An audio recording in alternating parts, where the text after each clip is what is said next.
Dans une interview publiée cette semaine dans l'hebdomadaire Jeune Afrique, le président du RPM tente d'entretenir un faux suspense. Car il sera bel et bien candidat à l'élection présidentielle de 2023. Mais pour lui, comme pour les autres figures de l'opposition, les choses sont mal parties. Comment espérer se faire élire président de la République quand on a été incapable de se faire réélire député, qui plus est dans son fief familial? À cette question, pour le moins gênante, Alexandre Barraud-Chambrier espère avoir trouvé la parade. Dans une interview à Jeune Afrique, il explique sa défaite lors du second tour des élections législatives de 2018 dans le 4e arrondissement de Libreville par la fraude. J'en ai moi-même été victime lors des dernières législatives, clame-t-il. Un argument qui fait sourire dans les rangs du PDG. La ficelle est un peu grosse mais c'est toujours à elle qu'on recourt quand on est à court d'arguments, sourit un responsable du parti majoritaire dans la capitale. C'est tout de même étrange d'évoquer la fraude aujourd'hui et de ne pas l'avoir fait en 2018. Il aurait pu introduire un recours. Mais non, 4 ans après, il préfère venir pleurer dans les médias, déplore-t-il. Autre question dérangeante pour le président du RPM, la division de l'opposition. Ici aussi, Barraud-Chambrier tente d'éviter l'obstacle à travers une pirouette. L'opposition doit-elle désigner un candidat unique au premier tour, pour l'emporter contre Ali Bongo Ondimba s'il est candidat, demande Jeune Afrique. Bien entendu, l'unité est fondamentale, commence par dire Barraud-Chambrier. Mais plutôt que de désigner un candidat unique, il s'agira de créer des synergies autour d'un homme ou d'une femme qui aura su cristalliser l'espérance du peuple gabonais.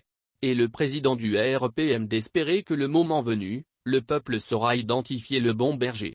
En anglais, on appelle cela du wishful thinking, que l'on peut traduire par vœu pieux ou pensée magique. NDLR, raille un dirigeant national du PDG qui n'a pas tout à fait tort. Si Alexandre Barraud-Chambrier prend grand soin d'éviter la question, c'est parce qu'il sait que non seulement l'unité de l'opposition est impossible, mais qu'elle ne peut a fortiori se faire sur son nom. Barraud-Chambrier a tenté de sonder ces derniers mois les principaux acteurs de l'opposition comme Jean Ping ou Paulette Missombo. Mais sa main tendue s'est heurtée à une fin de non-recevoir catégorique. Ces personnalités ne veulent tout simplement pas en entendre parler, rappelle un professeur en sciences politiques de l'UOB, qui explique. Cela tient en partie à sa personnalité, qui n'est pas consensuelle au sein de l'opposition, mais également à son potentiel politique. Le RPM est un jeune parti avec une faible assise nationale. Il ne compte d'ailleurs que 6 députés à l'Assemblée nationale, souligne l'universitaire. D'ailleurs, c'est moins au PDG que l'interview de Barraud-Chambrier fait tiquer que dans les rangs de l'opposition, en particulier chez les démocrates. Le moment est particulièrement mal choisi. Donner une telle interview alors que notre président, Guinzou Bandama, NDLR, fait face à des difficultés, il est inculpé pour transport illicite d'1,19 milliard de CFA en liquide en provenance du Congo-Brazzaville, NDLR, c'est au mieux maladroit, au pire inélégant. Le moment venu, nous nous en souviendrons, cingle un député les démocrates, premier groupe d'opposition représenté à l'Assemblée nationale.